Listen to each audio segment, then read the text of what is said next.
할렐루야. 오늘 2022년의 첫 번째 주일 예배 함께 드리고 또 함께 나아갑니다. 함께 예배하는 모든 이들에게 하나님의 은혜와 평강이 또 축복이 가득하기를 간절히 축원합니다. 또 새해 하나님께서 주시는 그 놀라운 역사가 우리의 삶의 자리 위에 또 여기 모인 모든 이들 위에 더욱 충만하기를 간절히 축원합니다. 저는 오늘부터 사도신경을 가지고 함께 말씀을 나누려고 합니다. 이 사도신경의 고백들을 통해서 우리가 다시 한번 우리의 믿음을 점검해 보고 또 우리가 고백하고 있는 대로 믿어지는 놀라운 은혜가 있었으면 좋겠습니다.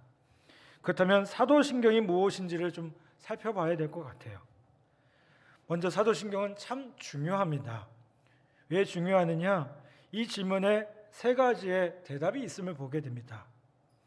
먼저 사도신경은 모든 기독교 분파들, 즉 개신교, 로마 가톨릭 정교회가 인정하는 가장 오래되고 널리 받아들여지는 신조임을 보게 됩니다. 2000년 동안 사도신경은요, 더 줄일 수 없는 기독교 신앙에 관한 최소한의 진리를 간결하게 그리고 진솔한 고백으로 고백하고 있음을 보게 돼요. 두 번째로 사도신경은 기독교 교리를 아주 체계적으로 개략적으로 설명하고 있습니다. 사도신경은 창조로부터 시작을 해서 영생으로 끝납니다. 여러분, 이거는 우리가 말할 수 있는 가장 넓은 범위임을 보게 됩니다. 그렇다고 사도신경이 우리가 고백할 수 있는 전부를 고백하는 것은 아닙니다. 하지만 여기 사도신경에 나오는 고백들은요, 아주 중요한 것임을 보게 됩니다. 세 번째로 사도신경은 다원화되고 있는 이 포스트 모던 시대에, 이 시대에 도전을 주고 있음을 보게 돼요. 포스트 모던의 시대는요, 제가 언젠가도 말씀드린 것처럼 어떤 것도 확신할 수 없다, 절대적인 것은 없다라고 말을 합니다. 모든 것이 상대적이라고 얘기해요. 그런데 이러한 의심에 맞서 사도신경은 우리가 믿어야 될 것이 무엇인지, 우리가 믿는 것이 무엇인지를 아주 분명하고 정확하게 말해준다는 겁니다. 그런데 이건요, 우리의 영혼을 위해서 아주 유익한 것임을 보게 됩니다. 그렇다면 사도신경은 어떻게 생겨났겠습니까? 사도신경이라는 것은 믿음의 법칙도 아니고 종교의식에 포함되어 있는 기도문도 아닙니다. 그렇다고 성인들의 잠언이나 거룩한 문장으로 이루어진 것도 아닙니다. 물론 마술적인 힘이 담긴 주문도 아닙니다. 사도신경은요, 원래 우리가 가지고 고백하는 것처럼 공식적으로 기록된 문서가 아니었습니다. 사도신경의 시작은 무엇이었냐면 초대교회 세례식에서 사용된 기도문에서부터 시작이 됩니다. 여러분, 세례받는 분들이 오면 어떻게 됩니까? 지난날에 얽매였던 모든 죄악과 그 어둠의 세력에부터 해방되어서 장차 오고 있는 하나님의 나라를 향해서 결단하고 새로운 모험을 감행하는 그런 믿음의 고백들이 나오게 됩니다. 그 고백을 담아놓은 게 바로 사도신경이라는 겁니다. 저는 세례를 베풀 때마다 세례받는 성도들에게 이렇게 질문합니다. 당신은 예수 그리스도께서 하나님의 아들이신 것을 믿습니까? 당신은 예수 그리스도께서 십자가에서 죽으시고 죽은 자 가운데 다시 살아나셨다는 것을 믿습니까? 당신은 그 예수 그리스도를 믿고 오직 그분이 당신의 구세주가 되심을 믿습니까? 당신은 세례를 받고 그분을 위해 살기를 결심하십니까? 라고 질문을 합니다. 저는 이 질문에 온 회중이 알 수 있도록 큰 소리로 대답해달라고 얘기를 합니다. 그러면 세례받는 성도들이요, 이 질문에 아멘으로 대답을 하면서 온 회중들 앞에서 여러분, 아멘 한다는 게 뭘까요? 내가 동의합니다, 내가 믿습니다 라고 고백하는 겁니다. 아마 이걸 거부했다면 저는 세례를 안 주었을 거예요. 근데 제가 올해 목사가 된 지 20년이 되거든요. 그렇게 안 보이죠, 그렇죠? 근데 그 정도 됐습니다. 올해가 딱 그 해가 되네요. 근데 20년 목회를 하면서 느끼는 게 뭐냐면, 경험을 해봤지만 한 번도 거부한 사람이 없었습니다. 참 감사하게도. 초대교회 성도들도 아마 세례를 받을 때 이런 문답을 했을 겁니다. 그들에게는 이런 질문을 했을 겁니다. 당신은 천지의 창조주이신 전능하신 성부 하나님을 믿습니까? 당신은 하나님의 아들이시며 우리의 주님이신 예수 그리스도를 믿습니까? 당신은 그리스도께서 십자가에 달려 죽으시고 죽은 자 가운데서 다시 살아나셨음을 믿습니까? 라고 물었을 겁니다. 사도신경은 이러한 물음으로부터 시작되어져서 오랜 세월을 거쳐서 지금의 사도신경으로 발전되었던 겁니다. 여러분, 사도신경은 근본적으로 믿음에 대해서 이야기하고 있습니다. 그러면 여러분, 이 믿는다는 것이 왜 중요하겠습니까? 기독교 신앙에서 가장 중요한 본질적인 요소를 대해서 세 가지를 많은 사람들이 얘기를 합니다. 뭐라고 얘기할까요? 믿음과 소망과 사랑이다라고 얘기해요. 여러분, 예수 믿는 우리는 예수 그리스도가 우리의 주인 되어 주신 것과 죄와 사망으로부터 구원자 되신 것을 믿어야 합니다. 아멘. 또한 예수 믿음으로 천국의 영생의 소망을 갖게 된 것을 고백하실 수 있어야 돼요. 그리고 예수 믿음으로 십자가의 사랑이 얼마나 큰지를 고백하고 나눠야 합니다. 여러분, 신앙생활하는 사람들 누구에게나 이 것들은요, 요구되어지는 가장 중요한 덕목임을 보게 돼요. 이 믿음과 소망과 사랑, 이 세 가지 중에 소망과 사랑은요, 지금까지 인류의 역사에서 아주 활발하게 발전되어 오고 있지만 믿음은 그렇지 못한 것임을 보게 돼요. 오늘 많은 사람들이, 오늘 이 세상을 살아가는 많은 사람들이 자꾸 불안해합니다. 또 불안한 가운데 왠지 모를 그 공허함을 느끼고 있음도 보게 돼요. 그런데 여러분, 이거는 믿음의 퇴보 현상과 아주 밀접하게 관련되어 있음을 보게 됩니다. 르네상스 이후로 과학은 급속도로 발전을 거듭하게 됩니다. 그래서 인류의 희망사항에 지나지 않았던 미지의 영역들이 아주 잘 알려지게 되었습니다. 몇 천여 광년 떨어진 별을 볼 수 있게 되었고요. 나노라고 해서 10억 분의 1m의 크기의 것을 관찰하고 만들 수 있게 되었습니다.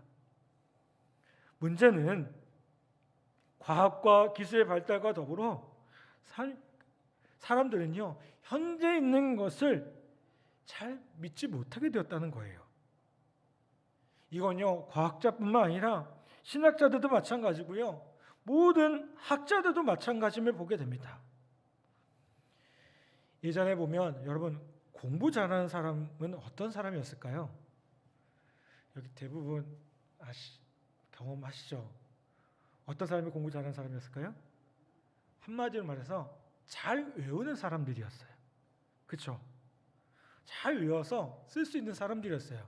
선생님이 가르쳐 주신 거, 교과서에 나와 있는 거 잘 외우고 쓸 수 있는 사람이 공부 잘하는 사람들이었어요. 그래서 우리 선조들 보면 어떻습니까? 옛날에 보면 조선시대에 보면 사서성경 외우고요, 그렇죠? 그 외우고서 사람들 앞에서 내가 외운 걸 잘 자랑하고 그랬잖아요, 그렇죠? 그냥 지식을요 머릿속에 잘 넣는 사람이 훌륭한 사람이었고 뛰어난 사람이었어요. 근데 여러분, 요즘은 어떻습니까? 이 고등교육으로 갈수록요, 외우는 것이 그렇게 중요하지 않음을 보게 돼요. 그럼 뭐가 중요할까요? 자꾸 생각하게 만들어요. 근데 생각이라는 게 그냥 생각하는 게 아니라 어떻게 만들까요? 좀 의심하게 만들어요. 저희 큰애가 이제 초등학교 올해 3학년이 되고 작년에 이제 2학년 된 보니까요, 집에서 이렇게 공부를 하더라고요.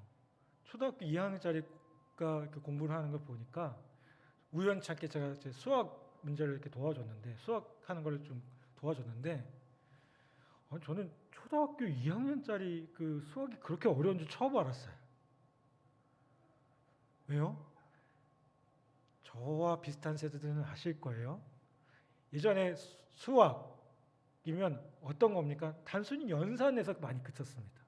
뭐하고 뭐를 더하면 뭐다, 뭐 곱하기 뭐는 뭐다, 이런 걸 많이 가르쳤어요. 근데 요즘에는 그렇지 않더라고요. 그 수능에 나오는 초등학교 2학년짜리 수학이요, 수능에 나온 거하고 거의 비슷하게 나와요.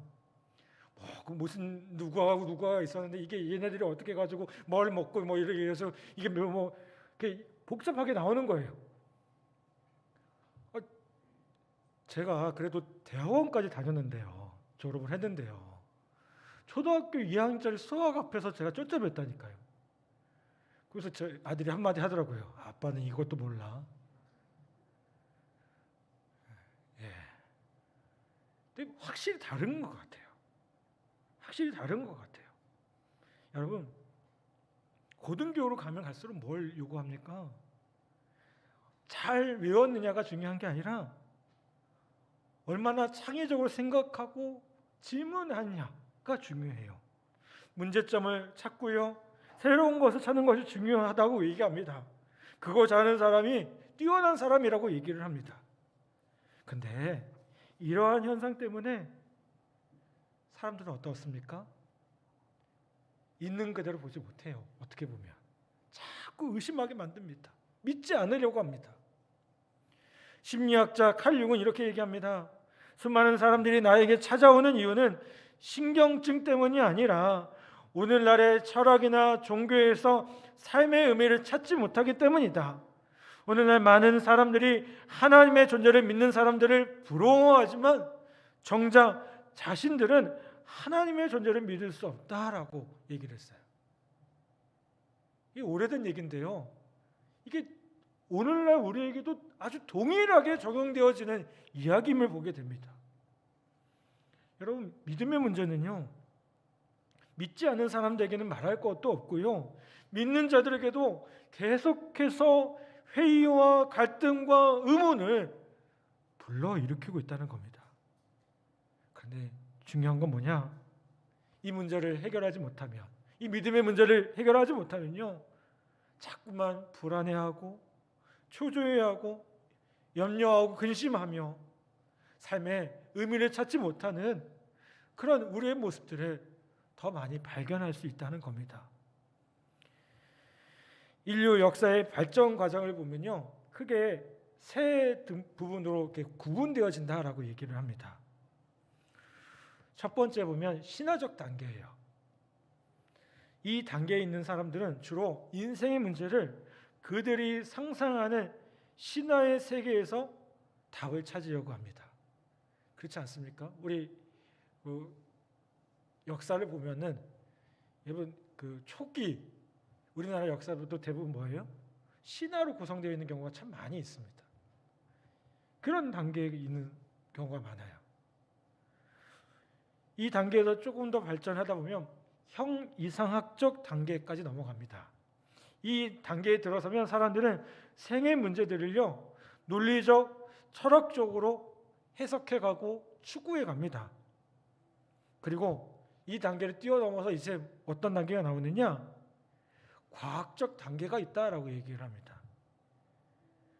사람들은 이 단계에서 생의 문제를 생의 문제와 우주의 신비를 과학적으로 해결해 가려고 합니다. 단순히 사람이라는 사람의 이게 심리적인 그런 문제를요, 그냥 어떤 특정한 논리적인 그런 문제가 아니라 과학적인 호르몬의 문제, 이런 것들을 자꾸만 해석해 간다는 겁니다. 근데 여러분, 인간의 문제는요, 이 단계에 머물러서는 안 된다는 겁니다. 어떻게 될까요? 여기서 한 걸음 더 나아가야 됩니다. 그 단계가 뭐냐? 영적인 통합의 단계입니다. 이 단계는 인간의 직관과 합리적인 기능을 통합해가는 과정입니다. 그리고 이러한 통합은 하나님의 영이신 성령님을 통해서 가능한 것임을 보게 됩니다. 여러분, 성령님의 도움 없이는 인간은 계속해서 갈등하고 의문에 시달리게 되고요, 삶을 통합시켜 나갈 수 없음을 보게 됩니다. 그래서 과학을 믿는다고 얘기하고 과학의 시대에 살고 있으면서도요, 마술적인 것들에 자꾸만 빠져드는 것을 보게 됩니다. 여러분, 오늘날 같이 과학이 발달된 이 시대에도요, 아이러니하게도 과학이 발달됨과 동시에 모두 발달되고 있느냐? 점집과 운세를 보는 집이 늘어나고 있대요. 운세, 이 점집 이런 시장이요, 연간 4조 원에 달한다고 합니다. 놀라지 않으세요, 그렇죠? 집에 몇 조씩 갖고 계시니까, 그렇죠? 4조래요, 4조. 4조면 어떤 거냐면요, 어느 정도 되냐면요, 애완동물 시장이나 로또권 시장보다도 더 많은 액수예요. 우리 애완동물 그 시장도 크다고 얘기하는데 그거보다 더 크대요. 여러분, 성령님의 도우심이 없으니까 이런 일들이 일어난다는 거예요. 예수 믿는 사람들 가운데도요, 이거 그냥 재미삼아 보는 분들도 계셔요. 혹시 이 자리에 계신 분들 중에 안 계시겠죠? 가신 분들? 없기를 소망합니다. 진심입니다.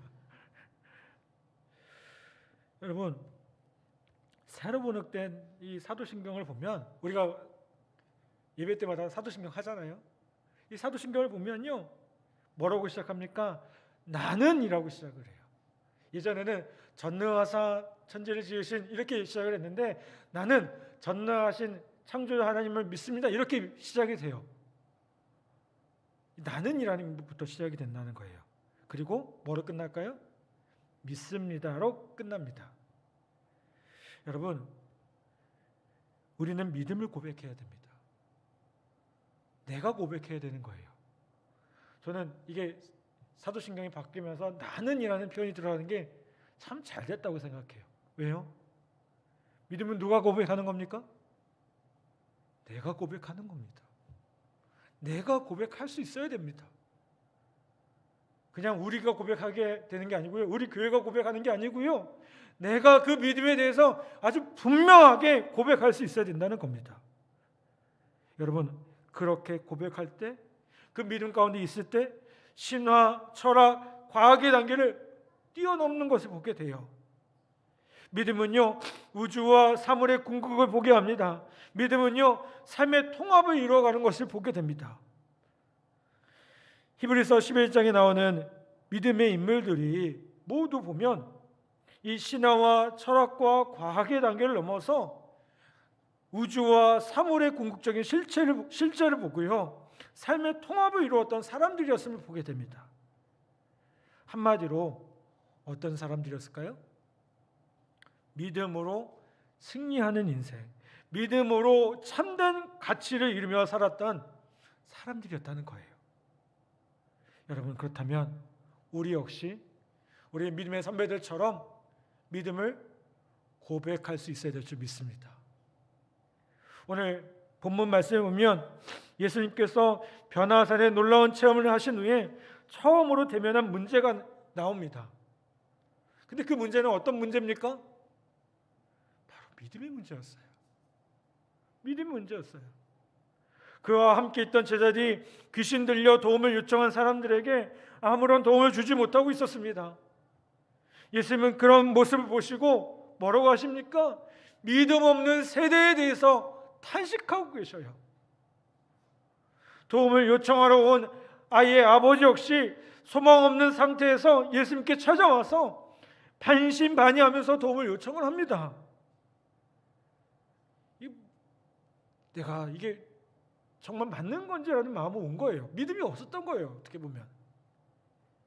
예수님은 그 귀신 들린 아이를 자기에게 직접 데려오게 했습니다. 그리고 어떻게 하셨습니까? 믿음으로 귀신을 쫓아내십니다. 여러분, 예수님이 이 귀신을 쫓아낸 이 사건은요, 그저 보이는 것이 전부가 아님을 우리에게 말씀합니다. 믿음의 세계가 있다고 얘기합니다. 믿음이 우리에게 얼마나 중요한 것인지를 다시 한번 이야기하고 있다는 겁니다. 사랑하는 여러분, 저는 우리가 함께 나누는 이 사도신경의 이야기들을 통해서 단순히 그냥 우리가 아는 고백이 이 정도다라고 얘기하는 정도가 아니라 우리가 정말 내가 이것을 믿습니다, 내가 이것을 믿음으로 고백하며 이렇게 살아가기 원합니다 라는 그 고백으로 그렇게 다시 한번 새로워지는 은혜가 있었으면 좋겠습니다.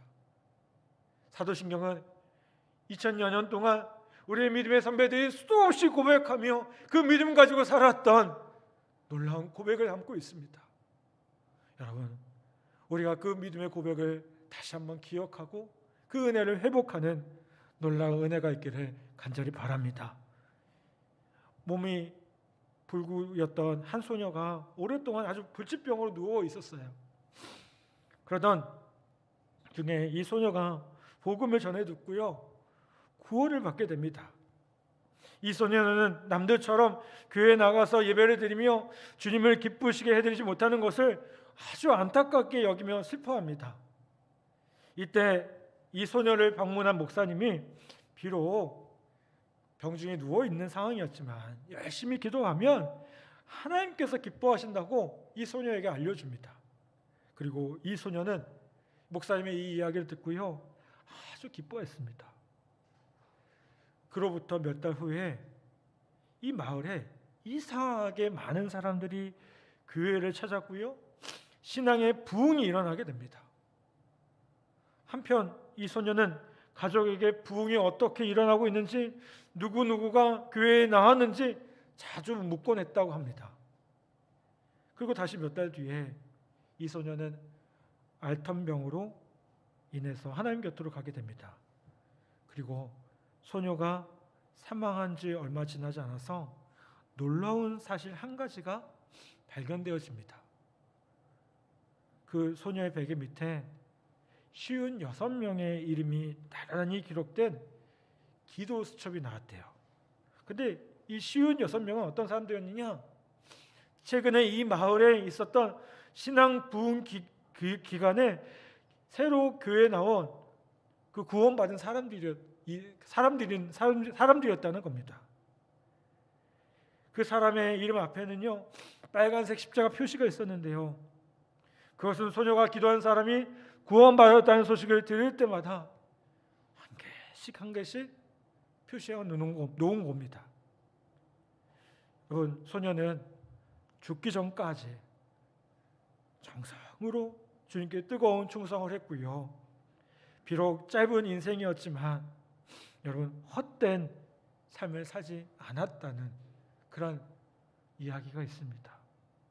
여러분, 이 이야기 들으면서 어떤 생각을 하십니까?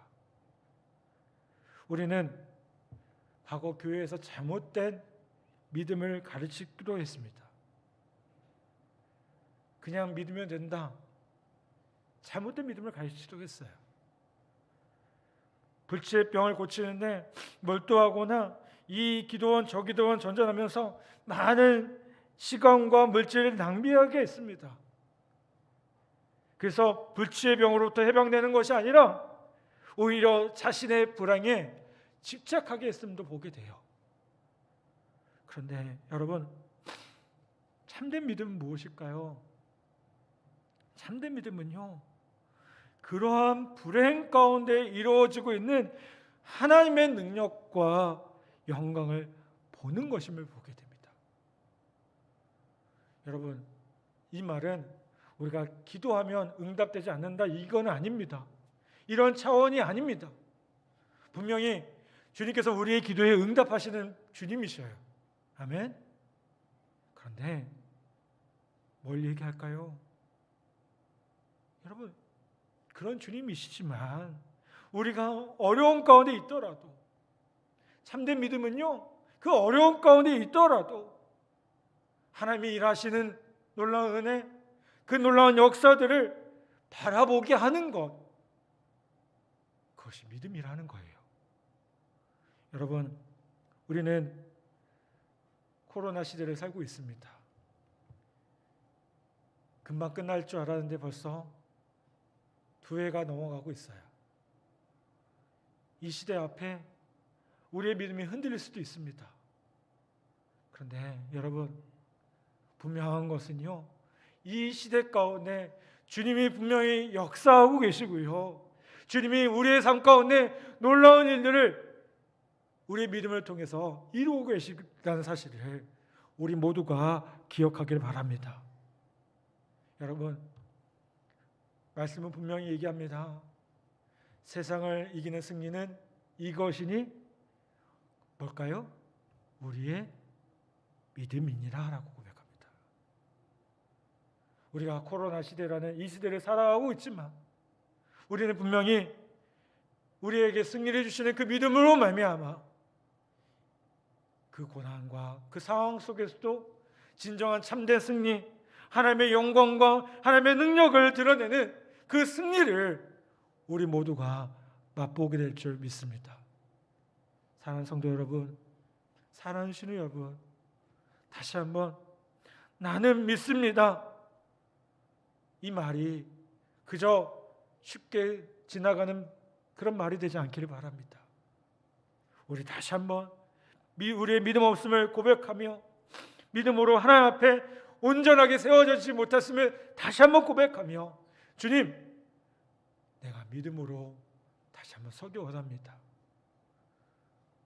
이 사도신경의 고백들이 그저 우리가 외우고 끝나는 것이 아니라 우리의 삶 가운데 역사되어지고 우리의 삶 가운데 절절하게 흘러넘치는 우리의 고백이 되게 하여 달라고, 그리고 이 고백을 통해 우리가 이 시대를 이기고 살아가는 복된 성도들로 세워지게 해달라고 다시 한번 기도하는 우리 모든 성도들 또 신우들 되기를 주님의 이름으로 간절히 부탁을 드립니다. 그 믿음으로 세상을 이겨나가는 우리 복된 성도들 되기를 간절히 축복합니다. 이 시간